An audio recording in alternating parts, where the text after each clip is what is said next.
రాష్ట్ర ప్రభుత్వం వెలుగు వ్యూహల 7 నెలలు బకాయి వేతనాలు వెంటనే చెల్లించాలని లేకపోతే ప్రభుత్వ యంత్రాంగాన్ని దిగ్బంధిస్తామని సేటియు జిల్లా ప్రధాన కార్యదర్శి పేకల తేజేశ్వరరావు, ఏపీ వెలుగు వ్యూహ ఉద్యోగుల సంఘం జిల్లా అధ్యక్ష, ప్రధాన కార్యదర్శులు ఎం ప్రభావతి, జి అసిరినాయుడు హెచ్చరించారు.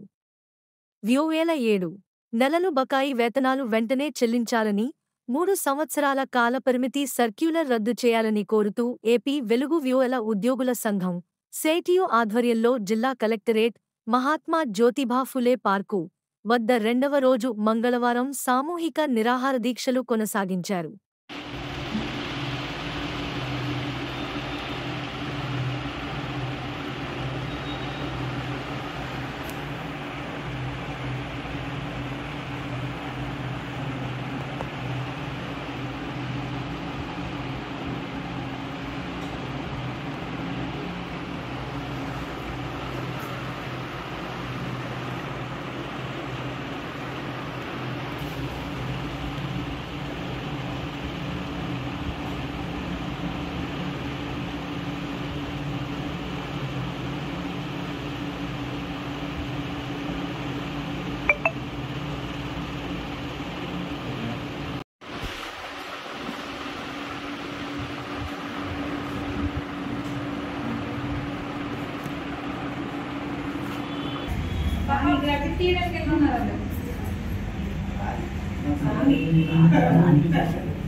ప్రతి నెల రెగ్యులర్ గా వేతనాలు, బకాయి వేతనాలు, 3 సంవత్సరాల కాల పరిమితి, 3 సంవత్సరాల కాల పరిమితి, బకాయి పడే వేతనాలు, రెగ్యులర్ గా జీతం రావాలన్నారా?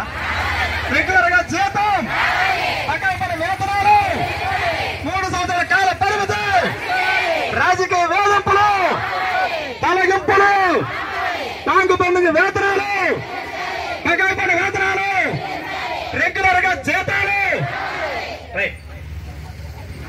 మన ఉద్యోగస్తులు రావాలి, కావాలి, విడుదల చేయాలి. మీరు అవే పూరించాలా? మన చిన్నప్పుడు మన పరీక్షలు రాస్తున్నాం కదేంటి, అది రైట్.